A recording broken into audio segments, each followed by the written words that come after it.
मेरा नाम प्रिया है। मेरी उम्र 40 साल है। मेरे पिता किसान थे और माँ हाउसवाइफ। हम 5 बहन भाई थे और उनमें मैं सबसे सुंदर थी। गोरा रंग, काली गहरी आंखें, लंबे घने बाल, लंबा कद, ये सब मिलकर मुझे बहुत आकर्षक बना रहे थे।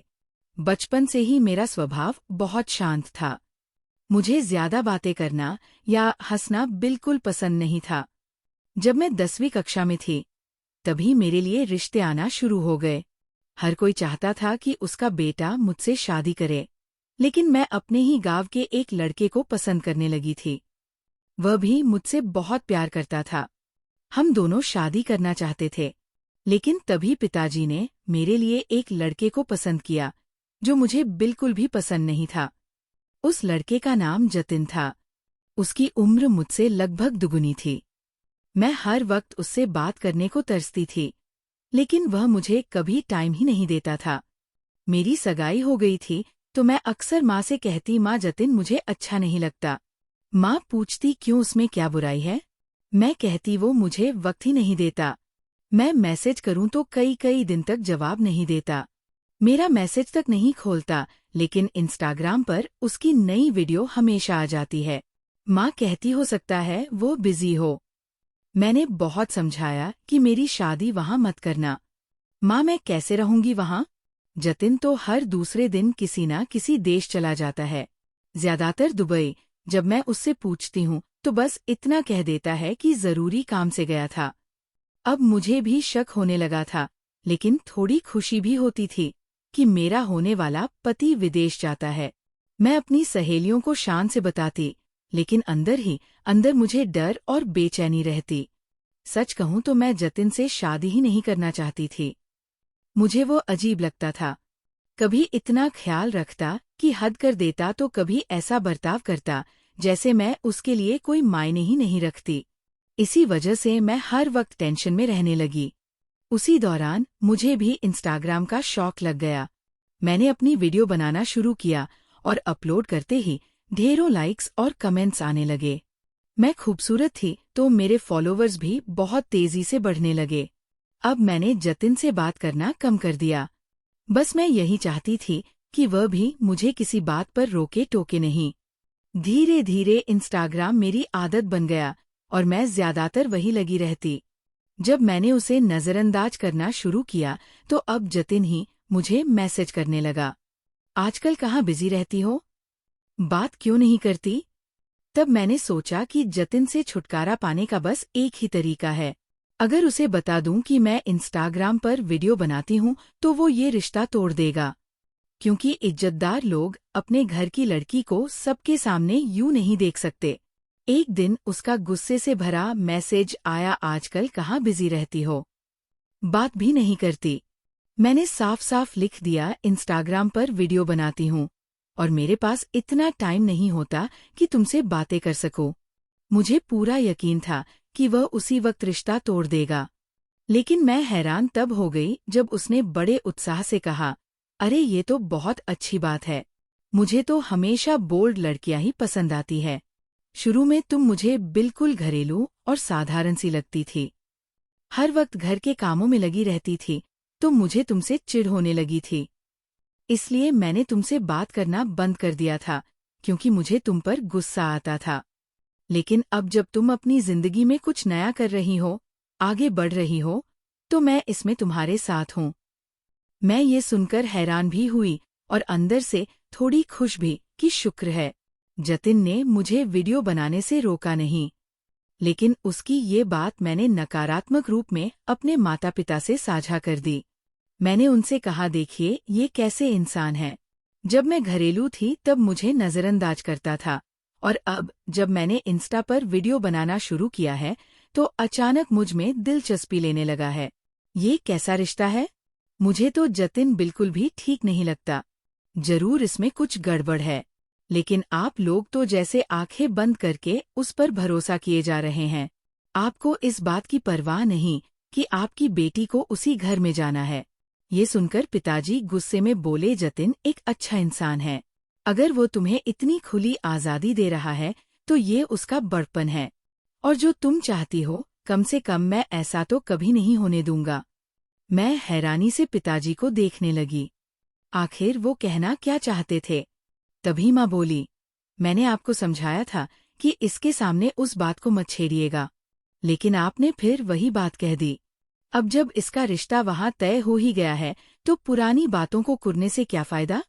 मैंने हैरानी और सदमे से अपनी माँ की तरफ देखा। माँ मुझसे नजरें चुराने लगी। इसका मतलब साफ था, माँ ने सारी बात पिताजी को बता दी है कि मुझे किसी और लड़के से लगाव है। पिताजी के मन में यही बात घर कर गई थी कि मैं उसी से शादी करना चाहती हूँ, इसलिए जतिन का रिश्ता ठुकरा रही हूँ। पिताजी गुस्से से बोले, शादी होगी तो सिर्फ जतिन से ही होगी। मैं तुम्हें जिंदगी भर घर पर बिठाकर रख सकता हूँ, मगर उस बेरोजगार लड़के से तुम्हारी शादी कभी नहीं होने दूंगा। मेरी आंखों से आंसू निकल पड़े। मुझे पिताजी से इतनी कठोर बर्ताव की उम्मीद नहीं थी। पिताजी ने जतिन की सच्चाई नजरअंदाज कर दी थी और मेरे पीछे पड़ गए थे। मैंने माँ से कहा, माँ आप तो हकीकत जानती है, मैं इसलिए जतिन की बातें नहीं बता रही कि मुझे राहुल से शादी करनी है, बल्कि इसलिए बता रही हूँ ताकि कल को अगर मेरी जिंदगी बर्बाद हुई तो मैं आप लोगों को कभी माफ नहीं करूंगी। माँ मेरी बात सुनकर घबरा गई। बोली, भगवान ना करे तुम्हारी जिंदगी के साथ कुछ बुरा हो। तुम हमेशा जतिन के साथ खुश और सुरक्षित रहो। मेरी जतिन के साथ 3 साल तक मंगनी रही, लेकिन इन 3 सालों में मैंने कभी भी उसे मुझ में दिलचस्पी लेते नहीं देखा, जैसे उसे मेरे होने या ना होने से कोई फर्क ही नहीं पड़ता था। इस बीच मैं इंस्टा पर फेमस हो गई थी। अब मुझे जतिन की परवाह भी कम होने लगी थी। पहले मैं उसके हर मैसेज का इंतजार करती थी, मगर अब वीडियो और फॉलोअर्स में मन लगा रहता। इसी तरह 3 साल गुजर गए। हमारी मंगनी को जब 3 साल हो गए तो लोग सवाल करने लगे, शादी कब कर रहे हो? माँ सबको यही कहती, अभी बच्चे हैं, मगर लोग तो सच ही बोलते हैं। एक दिन हमारी पड़ोसन घर आई और बोली, प्रिया की शादी कब कर रहे हो? अब तो कई साल हो गए जतिन और प्रिया की मंगनी को। ये सुनकर माँ चिढ़ गई और बोली, बहुत जल्द इसे विदा कर देंगे। उसी दिन माँ ने मेरे सामने जतिन से बात की और कहा, अपने घर वालों को कब भेज रहे हो हमारे घर? अब तो रिश्तेदार भी बार बार यही पूछते हैं कि प्रिया की विदाई कब होगी। माँ ने जतिन से साफ कह दिया, अब तो मैं सबको टालते थक गई हूँ। असली वजह क्या है? तुम अपने घर वालों को क्यों नहीं भेजते कि वह आकर शादी की तारीख तय करें? जतिन ने लापरवाही से जवाब दिया, अभी मैं थोड़ा बिजी हूँ। मुझे अक्सर घर से बाहर रहना पड़ता है, कई दिन घर नहीं आ पाता। जैसे ही काम थोड़ा कम होगा, मैं अपने माँ बाप को तारीख लेने भेज दूंगा। तब तक प्रिया को थोड़ा सब्र करना होगा। और फिर आजकल तो वह इंस्टा पर काफी फेमस है, अब उसे भला मेरी क्या जरूरत है? उसने ये बात ताना मारते हुए कही थी और मुझे गहरी चोट पहुंची, क्योंकि जब मैं उसे पूरा समय देती थी और बदले में थोड़ा वक्त चाहती थी, तब वह मुझे नजरअंदाज करता था। लेकिन अब जब मैंने उसे नजरअंदाज करना शुरू कर दिया तो उसे ये बात बुरी लग रही थी और वह मेरे कैरेक्टर पर उंगली उठा रहा था। लेकिन ना जाने क्यों माँ और पिताजी को कुछ भी समझ नहीं आ रहा था, जैसे उनकी आंखों पर पट्टी बंध गई हो। फिर भी मैंने जतिन की इन बातों को अपने ऊपर ज्यादा हावी नहीं होने दिया। मैं अपनी जिंदगी में व्यस्त हो गई। जब माँ मुझे कहती इंस्टाग्राम छोड़ दो तो मैं साफ मना कर देती और कहती, जब मेरी शादी होगी तब छोड़ दूंगी। लेकिन अब इंस्टा मेरी आदत बन चुका था। मैं नहीं चाहती थी कि शादी के बाद जतिन मुझे रोक टोक करें। आखिरकार 3 साल बाद मेरी शादी हो ही गई। मैं विदा होकर अपने ससुराल चली गई, मगर अपने शौक वैसे ही बरकरार रखे। शादी के नए नए रस्मों के साथ साथ मैं रोज वीडियो भी बनाती, कभी जतिन के साथ तो कभी उसके बिना। मेरे हजारों फॉलोअर्स थे और मुझे वीडियो बनाना सच में बहुत अच्छा लगता था। मैंने शादी भी ऐसे आदमी से की थी जो मुझ पर रोक टोक ना करें। इसलिए शादी के बाद भी मेरी वही दिनचर्या रही। लेकिन कुछ दिनों से जतिन की हरकतें कुछ अजीब लगने लगी। वो अभी भी मुझे ज्यादा समय नहीं देता था। ज्यादातर घर से बाहर ही रहता। जब मैं पूछती आप रात रात भर कहाँ रहते हैं, मैं पूरी रात आपका इंतजार करती हूँ, तो वो हमेशा यही कहता, अगर मैं कमाऊंगा नहीं तो तुम्हें खिलाऊंगा कहाँ से। अब इसमें भी तुम्हें ऐतराज है कि मैं घर से बाहर ना निकलूं। मैंने जतिन से कहा नहीं, ऐसा तो मैंने कुछ नहीं कहा। मैं तो बस ये चाहती हूँ कि आप मुझे भी समय दें। मेरे पति कहने लगे, अब तुम्हें मेरे समय की कहाँ जरूरत होगी। तुम तो अपना हर वक्त इंस्टा को देती रहती हो या उस पर वीडियो बनाकर डालती रहती हो। तुम्हारे पास वक्त ही कहाँ है? फिर भी तुम्हें मेरी जरूरत क्यों पड़ गई? मैंने जतिन से कहा, जतिन मैं आपकी पत्नी हूँ और एक पत्नी होने के नाते इतना तो मेरा अधिकार बनता है कि आप समय पर घर आए और आकर मेरे साथ समय बिताएं। मगर जतिन ने मेरी एक भी बात नहीं मानी। अब मैं वीडियो पर ज्यादा पसंद के लिए दुख भरे वीडियो बनाने लगी, जिनमें मैं खुद को बहुत दुखी दिखाती थी कि मेरा पति मुझे समय नहीं देता, सारा दिन घर से बाहर रहता है। मैं चाहती थी कि मुझे कोई ऐसा उपाय बताया जाए जिससे पति घर पर रहे और मुझे समय दे। मैंने पति के खिलाफ वीडियो इंस्टा पर डाल दिए, तो मेरे फॉलोअर्स कहने लगे, लगता है दूसरी शादी का मामला है, तुम पति का पीछा करो। मेरे दिमाग में भी अचानक ये बात आ गई कि हो सकता है जो फॉलोअर्स कह रहे हैं वही सच हो, क्योंकि जतिन का हर वक्त घर से बाहर रहना ठीक तो नहीं था, खासकर रातों को जब वो घर नहीं आता। मगर मुझे समझ नहीं आ रहा था कि मैं क्या करूं, किस तरह जतिन का पता लगाऊं, उसकी सच्चाई जान सकूं। मैं हर वक्त परेशान रहती थी। माँ पिताजी को तो मेरी बात पर विश्वास ही नहीं था। मैं उन्हें बताकर करती भी क्या? उनके दिमाग में तो अभी तक यही बात थी कि मैं शायद राहुल के लिए ये सब कर रही हूँ।